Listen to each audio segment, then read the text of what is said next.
Ketika itu baru semua orang meminta untuk bangkitkan untuk beramal soleh. Maka hadirin dimuliakan oleh Allah SWT, maka tidak akan bisa lagi kita bangkit dari Allah SWT, karena sudah berpindah alam, dari alam dunia pindah ke alam kubur. Sama seperti kita, ketika kita sudah pindah alam dari alam rahim, ketika pindah ke alam dunia, tidak akan bisa lagi kita masuk dalam perut ibu kita. Tidak akan bisa lagi. Maka kata Allah, mengapa sekarang, wahai hambaku, mengapa baru sekarang kau menyesal? Mengapa baru sekarang kau mau tobat kepadaku, kata Allah? Karena sudah terlambat, sudah tidak bisa lagi. Ketika gitu maka hadirin SWT, maka kita di dunia ini hadirin SWT, ini tempat kita menanam, akhirat di tempat kita menuai. Dan setelah itu hadirin SWT, setelah kita dipindah di alam keempat, akan dipindahkan lagi oleh Allah SWT ke alam yang kelima, yaitu alam akhirat. Tidak ada lagi namanya bentuk-bentuk kita. Saya orang Palembang, saya orang Jakarta, saya orang Jawa, saya orang Arab, saya orang Amerika. Tidak ada lagi bentuk negara-negara atau ras-ras hadirin SWT. Yang ada semua kita akan dikumpulkan oleh Allah SWT dalam satu tempat yang namanya padang mahsyar, dan akan Allah pisahkan menjadi dua kampung saja, kampung surga dan kampung neraka. Di zaman Nabi Musa alaihissalam, Musa pernah bertanya kepada Allah Subhanahu Wa Taala, ya Allah, mengapa engkau ciptakan surga dan neraka ya Allah? Maka kata Allah, wahai Musa, jika kau ingin tahu, kau cari satu ladang, kau tepar daripada bibit-bibit gandum. Maka Nabi Musa mencari ladang dan diteparilah bibit-bibit gandum. Setelah masa 4 bulan, maka atas izin Allah, gandum tadi ditumbuhkan oleh Allah SWT. Dan diperintahkan oleh Allah, wahai Musa, sekarang kau panen gandum itu. Maka Nabi Musa panen gandum itu seperti yang bagaimana seharusnya. Yang bagus-bagus diambil oleh Nabi Musa, diambil yang bagus-bagus, dimasukkan ke dalam karungnya. Sementara yang jelek-jelek, yang ampas-ampas Nabi Musa bakar. Maka saat itu Allah bertanya, wahai Musa, mengapa hanya sedikit yang kau masukkan dalam karungmu ya, wahai Musa? Mengapa yang jelek-jelek yang ampas-ampas itu kau bakar, wahai Musa? Maka kata Nabi Musa, ya Allah, hanya yang bermanfaat, yang bagus-bagus ini yang bermanfaat. Jadi aku masukkan ke dalam karungku agar aku bawa pulang. Sementara yang ampas-ampas, yang jelek-jelek ini tidak ada gunanya, jadi aku bakar saja. Maka kata Allah, wahai Musa, sekarang kau sudah tahu mengapa aku ciptakan surga dan neraka. Yang bau berguna saja bagi Allah akan Allah masukkan di surga. Sementara yang tidak berguna bagi Allah SWT akan dibakar oleh Allah SWT. Yang tidak mau berpikir akan dibakar oleh Allah SWT. Tidak mau pernah sujud kepada Allah akan dibakar oleh Allah. Yang merasa dirinya hebat akan dibakar oleh Allah SWT. Maka yang bagus-bagus saja hadirin, akan dunia ini tempat kita menanam, akhirat tempat kita menuai. Maka kembali lagi kita kepada Allah Subhanahu Wa Taala.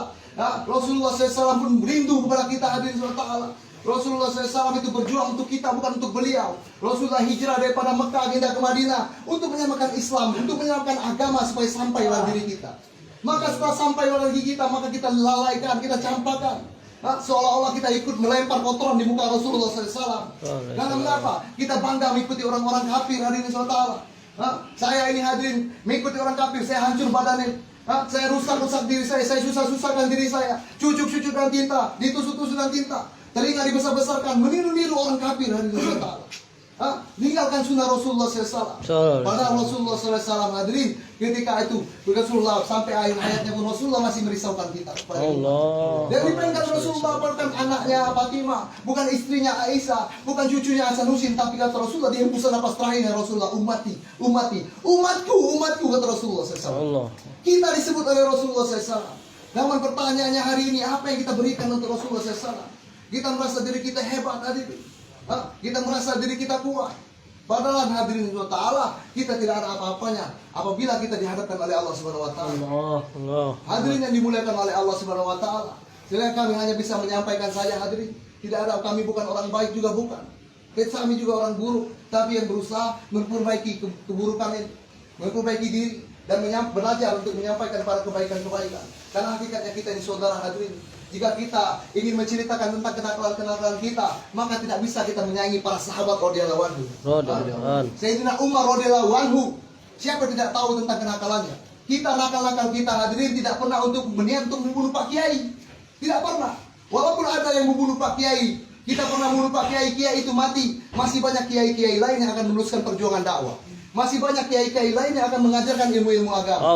Tapi Sayyidina Umar bin Khattab radhiyallahu anhu ingin membunuh Rasulullah SAW. Yang mana tidak ada lagi nabi setelah Rasulullah. Satu-satunya nabi tinggal ingin dibunuh oleh Sayyidina Umar. Tapi masalah kenakalan kita tidak bisa menyaingi Sayyidina Umar. Tapi kenapa ketika itu Sayyidina Umar setelah ingin membunuh Rasulullah SAW. Ketika Umar masuk Islam, ketika Umar telah taubat, ketika Umar telah hijrah, maka dia menjadi pemimpin ketika itu di zaman menjadi amirul mukminin. Bahkan kata Rasulullah SAW, jika memang ada nabi setelah aku, maka Umar orangnya. Karena mengapa? Karena Umar sungguh-sungguh dalam taubatnya, Umar sungguh-sungguh dalam perjuangan agamanya, Umar sungguh-sungguh dalam hijrahnya. Maka hadirin yang dimuliakan oleh Allah Subhanahu wa taala, maka kita yang harus hijrah, memperbaiki diri kita di depan Allah Subhanahu wa taala.